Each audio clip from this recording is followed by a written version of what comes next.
Good morning students.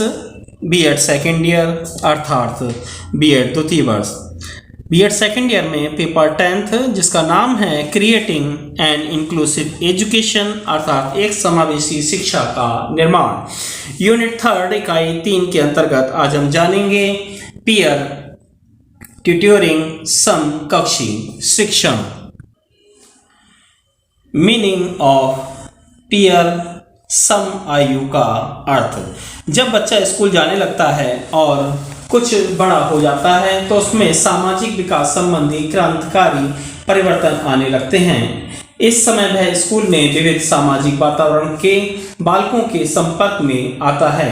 इस समय वह मोहल्लों में एक या दो बच्चों के साथ या भाई बहनों के साथ या माता पिता के साथ खेलना या रहना पसंद करता है।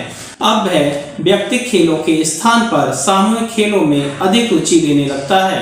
इस समय उसे टोली बनाना अर्थात गैंग फॉर्मेशन की प्रवृत्ति जाती है, इसलिए इस अवस्था को हम टोली अवस्था गैंग एज या सम आयु समूह पीयर ग्रुप कहते हैं।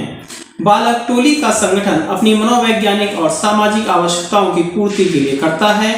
जो बात और सुख उसे प्राणों के समाज में नहीं मिल पाती है वे उसे अपनी टोली में मिलने लगते हैं। टोली में रहकर बालक बहुत सी सामाजिक बातें सीखता है। ये बातें वह प्राणों के समाज में नहीं सीख पाता है। 6 से 7 वर्ष से लेकर 12 वर्ष तक की अवस्था तक बालकों में स्वलिंगी साथियों के साथ टोली बनाकर रहना उसे अच्छा लगता है। अकेले वे एक भी दिन नहीं रह सकते हैं। इस समय उनकी टोली का उनके जीवन पर बहुत गहरा प्रभाव पड़ता है। अच्छी और बुरी सभी आचरण संबंधी बातें बालक अपनी टोली में रहकर ही सीखता है। टोली यानी कि गैंग की रचना पर लिंग भेद और व्यक्तिगत भेद का गहरा प्रभाव पड़ता है। लड़के अपनी टोली में स्वतंत्रता पूर्वक घूमते हैं, परंतु लड़कियां इतनी स्वतंत्रता से नहीं घूमती हैं।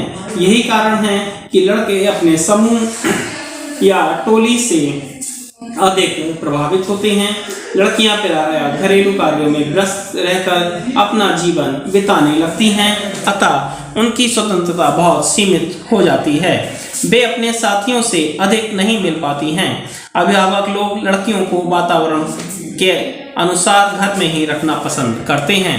उन्हें स्वतंत्रता देना वे ठीक नहीं समझते हैं। लड़के घर के बाहर खेलने मनोरंजन करने के लिए स्वतंत्र होते हैं, इसलिए उन पर टोली का व्यापक प्रभाव पड़ा करता है। दूसरे शब्दों में पीयर शब्द का अर्थ है बराबर का। यह अर्थ एक शब्दकोश के अनुसार है। इसे कह सकते हैं कि 2 या 3 विद्यार्थियों जो एक ही स्कूल और एक ही कक्षा में पढ़ रहे होते हैं वह पीयर हैं।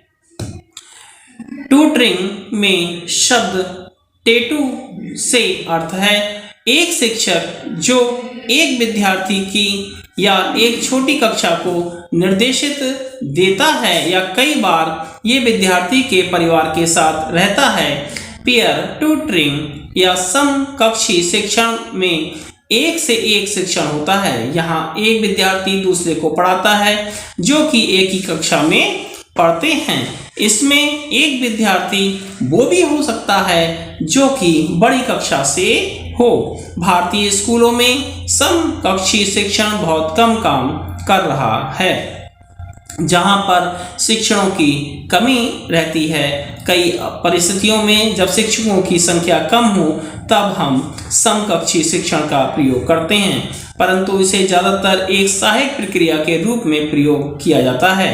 हमारे पास शिक्षक हैं जिनका कार्य भार बहुत अधिक है और वे विद्यार्थियों पर व्यक्तिगत ध्यान नहीं दे पाते हैं, तब व्यक्तिगत ध्यान समकक्षी शिक्षण से दिया जा सकता है। उदाहरण के लिए कक्षा में एक विद्यार्थी है जिसकी लिखाई अच्छी नहीं है और एक विद्यार्थी जिसकी लिखाई अच्छी है, वह उसकी सहायता कर सकता है। समकक्षी शिक्षण समुदाय के बाहर भी हो सकता है। कुछ बच्चे जो स्कूल जाकर अपनी पढ़ाई पूरी नहीं कर पाते हैं, उन्हें स्कूल के बाद विद्यार्थी पढ़ाई में सहायता कर सकते हैं।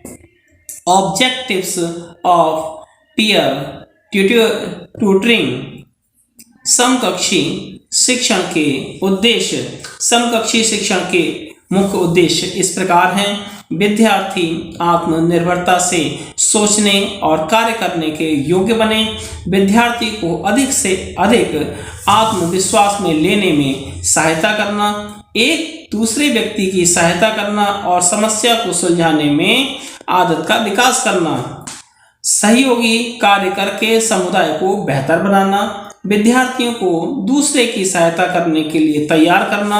विद्यार्थियों की झिझक को दूर कर उसे अपने साथी से पढ़ने के लिए तैयार करना। विद्यार्थी की शिक्षण हेतु अध्यापक पर निर्भरता को कम करना। शिक्षण को सुलभ और सुविधाजनक बनाना। अधिगम हेतु स्वतंत्र वातावरण की व्यवस्था करना। नया हेडिंग आपका आता है suggestions of making peer tutoring a success. समकक्षी शिक्षण को सफल बनाने हेतु सुझाव। समकक्षी शिक्षण के सफलतापूर्वक आयोजन हेतु निम्नलिखित सुझाव दिए गए हैं। नंबर 1, स्कूल के मुख्याध्यापक को, प्रबंधक समिति को, शिक्षकों को पहले से ही समकक्षी शिक्षण का आयोजन करना चाहिए। वे सभी विषयों के बारे में सोच सकते हैं जहां समकक्षी शिक्षण की जरूरत हो।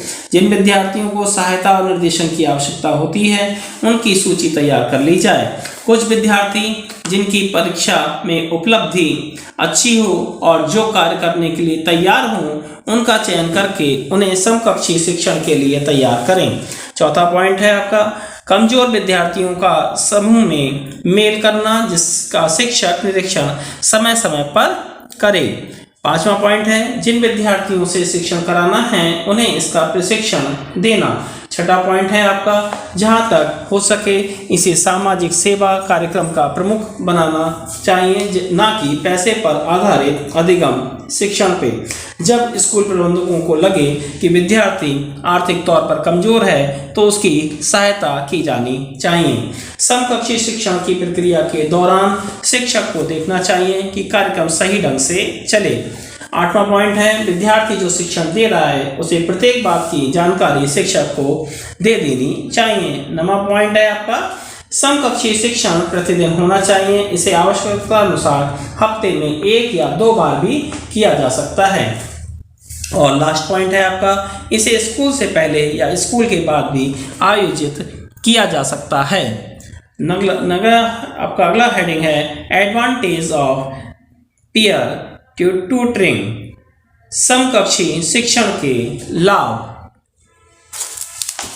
इसमें फर्स्ट पॉइंट आपका है एडवांटेज टू नीडी स्टूडेंट्स अर्थात शिक्षण लेने वाले विद्यार्थी को लाभ। इसमें पहला पॉइंट है इससे जरूरतमंद विद्यार्थी प्रोत्साहित होते हैं। वे अपनी समस्या दूसरे विद्यार्थियों को बताकर उनका समाधान ढूंढ सकते हैं। तीसरा पॉइंट है आपका बिना किसी आर्थिक दबाव के वे उनकी पढ़ाई में की समस्या में समाधान मिल जाता है। चौथा पॉइंट है निर्देशन लेते हुए वे अपनी पढ़ाई में सुधार लाते हैं। पांचवा पॉइंट है विद्यार्थी बिना किसी तनाव और झिझक के अपनी समस्याएं हल कर लेता है। सेकंड पॉइंट आपका आता है एडवांटेज टू पीयर ट्यूटर्स। शिक्षण देने वाले विद्यार्थी को लाभ। जिसमें पहला पॉइंट है आपका जो विद्यार्थी शिक्षण देते हैं उनका आत्मविश्वास बढ़ता है।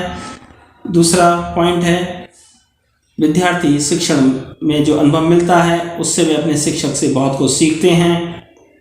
तीसरा पॉइंट है कुछ विद्यार्थियों की रुचि शिक्षण में विकसित हो जाती है और वे इसे अपना व्यवसाय भी बना लेते हैं। चौथा पॉइंट है उनके शिक्षकों के साथ संबंध मधुर और आत्मीय बनते हैं। और पांचवा पॉइंट है इससे उनमें समाज सेवा की भावना का विकास होता है। इसी के अंतर्गत तीसरा हेडिंग आपका आता है एडवांटेज टू द टीचर्स। शिक्षकों को लाभ। इसमें पहला पॉइंट आता है समकक्षी शिक्षण से विद्यार्थियों की उपलब्धि में सुधार होता है और इससे शिक्षकों को संतोष होता है। शिक्षकों का कार्यभार भी कम होता है। समकक्षी शिक्षण में कमजोर विद्यार्थियों की सहायता होती है और इसका क्रेडिट शिक्षकों को मिलता है। शिक्षण स्कूल संबंधी अपने अन्य दायित्वों को निर्वाह बखूबी कर पाता है। और अंतिम पॉइंट है आपका स्कूल शिक्षक को शिक्षण अधिगम प्रक्रिया सहज और प्रभावी बनाने में सहायता मिलती है।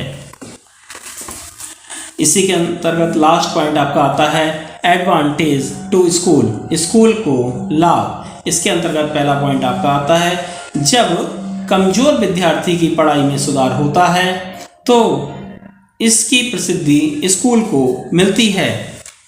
दूसरा पॉइंट आता है इससे स्कूल का वातावरण में सुधार होता है और समाज में स्कूल का नाम रोशन होता है। तीसरा पॉइंट आपका आता है स्कूल को अतिरिक्त अध्यापकों की शीघ्र नियुक्ति नहीं करनी पड़ती है।